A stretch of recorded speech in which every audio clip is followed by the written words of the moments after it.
안녕하세요. 1월 23일 금요일 아침 말씀 시간에 나온 성도 여러분 환영합니다.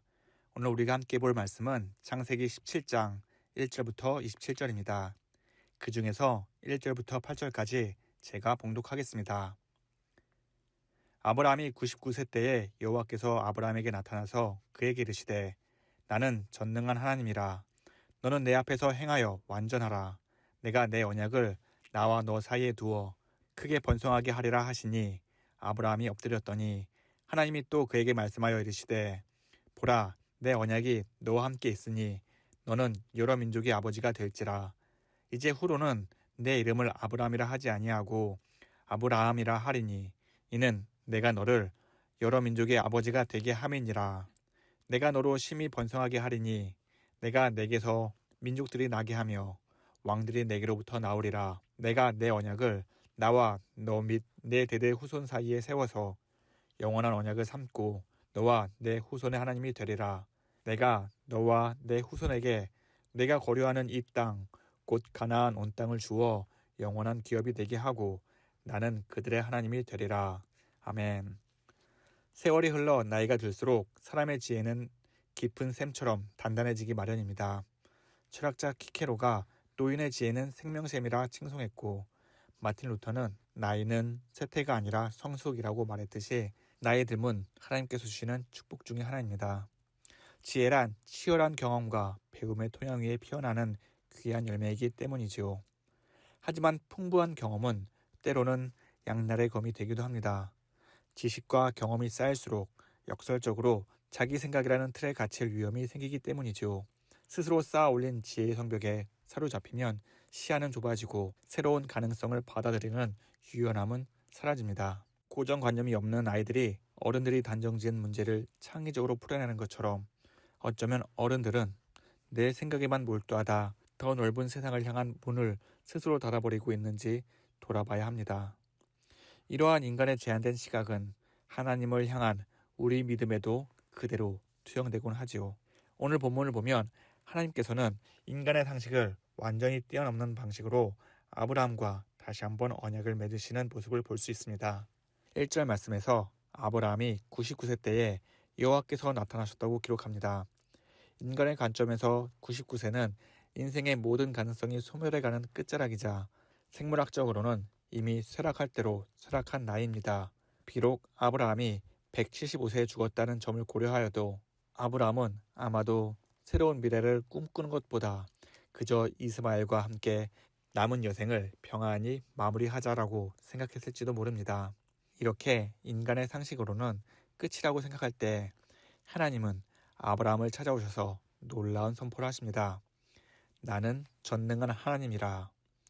여기서 하나님은 자신을 엘샤다이, 즉 불가능이 없으신 전능한 분으로 자신을 소개합니다. 이는 단순히 힘이 세다는 의미를 넘어 인간이 생각할 수 없는 삶의 한계선과 그 절명의 벽을 완전히 뒤엎으시는 창조주라는 것을 스스로 밝히고 계십니다. 하나님과 아브라함 사이에서 맺은 언약을 보면 이 언약은 전적으로 하나님 선택에 의존하고 있습니다. 오늘 본문 2절 말씀처럼 아브라함을 크게 번성하게 하리라고 말씀하시면서 아브라함이 여러 민족의 아버지가 될 것이라는 원대한 계획을 선포하십니다. 이를 확정하기 위해 아브라함의 이름을 존귀한 아버지라는 뜻에서 여러 민족의 아버지라는 뜻인 아브라함으로 직접 바꿔주셨습니다. 이 언약은 시간이 갈수록 깊고 넓게 확장됩니다. 6절부터 8절의 말씀을 보면 아브라함을 통해 여러 민족이 일어날 뿐 아니라 통치자인 왕들이 나오고 하나님께서 아브라함의 후손들에게 영원한 하나님이 되어주시겠다고 약속하십니다. 더 나아가 가나안 온 땅을 그들의 영원한 기업으로 주시겠다고 약속하십니다. 처음 아브라함을 부르셨을 때에 그 약속이 큰 민족을 이루고 이름을 창대하게 하겠다라고 하시며 그 약속이 포괄적이었다면 이제는 더 구체적인 비전을 보여주셨습니다. 이는 전능하신 하나님만이 할 수 있는 영원한 언약이며 또 아브라함에게는 새로운 삶의 소망을 마음에 품게 되었던 것이지요. 이렇게 아브라함에게 베풀어 주신 전능하신 하나님의 영원한 언약과 은혜가 오늘을 사는 우리에게도 동일하게 임하고 있음을 우리는 믿습니다. 세상의 그 어떤 지혜나 힘으로도 해결할 수 없었던 우리의 근본적인 고통, 즉 죄의 멍에를 전능하신 하나님께서는 단번에 해결해 주셨습니다.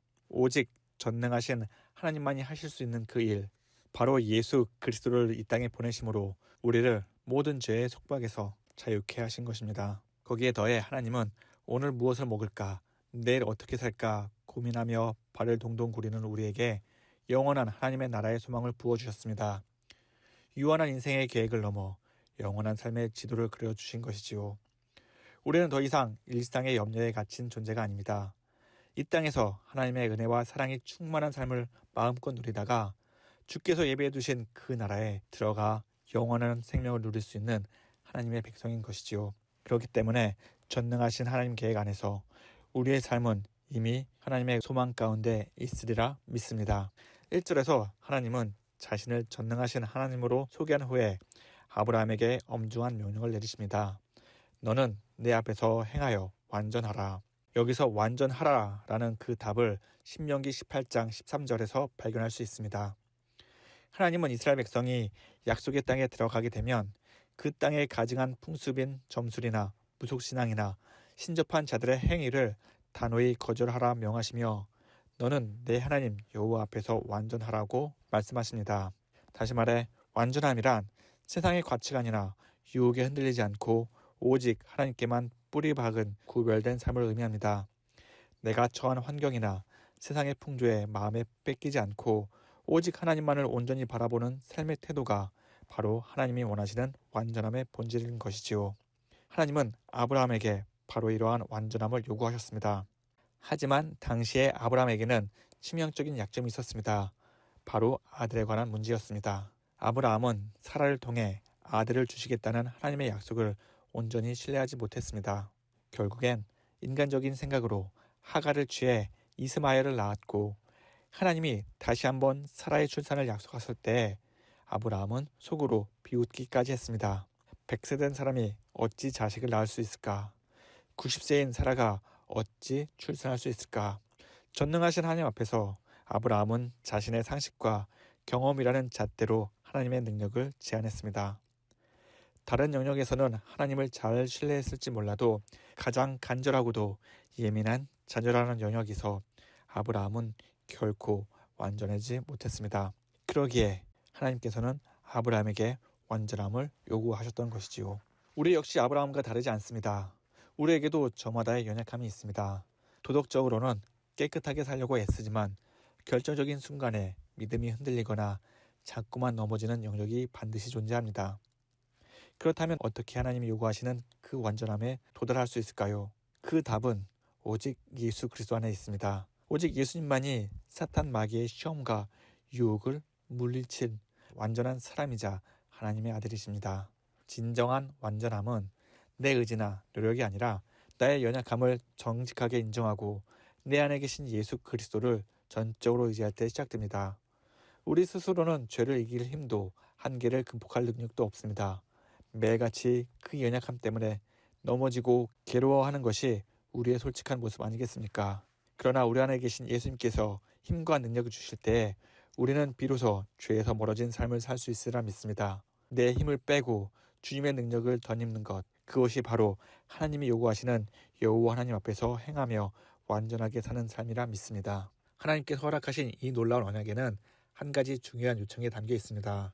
바로 아브라함과 그의 자손들이 하나님의 은혜에 응답하여 할례를 받는 것입니다. 당시 할례는 단순히 몸의 흔적을 남기는 의식이 아니었습니다. 그것은 나는 이제 세상의 가치관이 아닌 하나님의 말씀에 따라 살겠습니다 라는 믿음의 고백이자 세상 사람들과 구별된 삶을 살겠다는 거룩한 증표였습니다. 아브라함은 자신뿐만 아니라 아들 이스마엘을 비롯하여 그 집에 속한 모든 남자가 할례를 받게 함으로써 자신의 온 집안이 오직 하나님의 통치 아래에 있음을 선포했습니다. 이스라엘 백성들은 대를 이어 이 할례의 흔적을 보며 자신들이 누구에 속했는지를 기억했고 거친 광야와 거대한 이방 민족들 사이에서도 언약 백성으로서의 정체성을 꿋꿋이 지켜낼 수 있었습니다. 구약의 백성들이 몸의 할례를 행하여 하나님의 소유임을 나타냈다면 예수님을 통해 새로운 생명을 얻은 우리에게는 더 깊은 차원의 변화가 요구됩니다. 그것은 겉으로 드러나는 몸의 흔적이 아닌 우리 영혼 깊숙한 곳에 새겨지는 마음의 할례입니다. 예수님을 통해 죄의 멍에를 벗고 하나님의 백성이 된 우리에게 하나님은 겉모습의 경건보다는 우리 마음의 중심이 세상으로부터 구별되기를 원하십니다. 마음의 할례는 내 안에 뿌리 깊게 남아있는 교만과 고집, 그리고 오직 내 경험만을 신뢰했던 옛 자아의 완악한 껍질을 잘라버리는 것입니다. 마음의 할례는 내 마음의 주권을 하나님께 온전히 내어드리는 결단이지요. 우리를 위해 십자가를 지신 예수 그리스도의 그 크신 사랑 앞에서 나 자신을 완전히 굴복시키고 나의 의지가 아닌 예수님의 뜻에 따르는 겸손한 순종으로 나아가는 것입니다. 사랑하는 성도 여러분, 우리는 이제 더 이상 세상의 흐름에 휩쓸려 사는 존재가 아닙니다.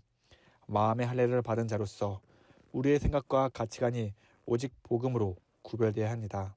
나의 옛 습관을 잘라내고 오직 주님의 능력을 덧입을 때 우리는 비로소 이 땅에서 하나님의 백성다운 삶을 살 수 있으리라 믿습니다. 오늘 하루 살아가면서 우리 마음의 굳은 부분을 주님의 말씀 앞에 내어놓읍시다. 99세 전능한 하나님을 바라보았던 아브라함처럼 우리의 한계를 넘어 일하시는 하나님을 신뢰하며 우리의 연약함을 예수님의 보혈로 덮고 예수님만이 왕이 되시는 진정한 하나님의 백성으로 살아가는 저와 여러분 되시기를 간절히 축원합니다. 다 함께 기도하겠습니다. 전능하신 하나님 아버지, 하나님께서 먼저 우리를 찾아와 주시고 언제나 우리의 부족함을 채워주시니 감사합니다. 내가 알 수 없는 일들과 할 수 없는 모든 형편을 하나님의 은혜로 채워주시고 부족함 없는 사랑을 우리 영혼에 부어주시니 참으로 감사합니다. 하나님, 우리가 오직 하나님을 따르며 살아가는 참된 주의 백성이 되게 하여 주시옵소서. 하나님, 내 안에 얕은 지식과 경험이 하나님 앞에 교만의 벽이 되지 않게 하여 주시옵소서. 하나님 말씀을 힘써 배우고 깨달으며 순종하게 하시고 항상 열린 마음으로 말씀 앞에 나아가게 하여 주시옵소서. 하나님, 우리가 하나님 앞에서 행하며 완전하게 소망합니다. 내 안에 있는 육신의 연약함으로 인하여 죄에 걸려 넘어지지 않게 하시고 나의 어리석고 못난 부분들을 예수 그리스도의 보배로운 피로 덮어주시옵소서. 나의 정욕과 어리석음은 날마다 십자가 앞에 죽게 하시고 오직 내 안에 사시는 예수 그리스도만이 우리의 언약을 통해 나타나게 하여 주옵소서. 그래서 예수님께서 걸어가신 그 길, 예수님께서 보이시는 그 길을 순종하며 따라가는 주의 백성이 되게 하여 주시옵소서. 이 시간 특별히 우리 자녀를 위해서 기도합니다. 사랑하는 주의 자녀들이 날마다 예수님을 닮아 지혜와 키가 성장하게 하여 주시옵소서. 주의 말씀을 읽고 배우는 일에 힘쓰게 하시고 주님이 주시는 하늘의 지혜로 우리 자녀들이 맡은 학업을 성실히 감당하게 하여 주시옵소서. 하나님, 우리 자녀들이 세상의 지식에 머물지 않고 하나님의 뜻을 구하는 이 시대에 하나님의 주의 백성으로 자라나게 하여 주시옵소서. 하나님, 오늘도 우리의 삶 주님께 맡깁니다. 우리의 영원한 생명이 되시며 부족한 우리를 완전케 하시는 예수 그리스도의 이름으로 간절히 기도드립니다. 아멘. 오늘도 주님의 사랑이 충만한 복된 하루 보내시기를 기원합니다. 감사합니다.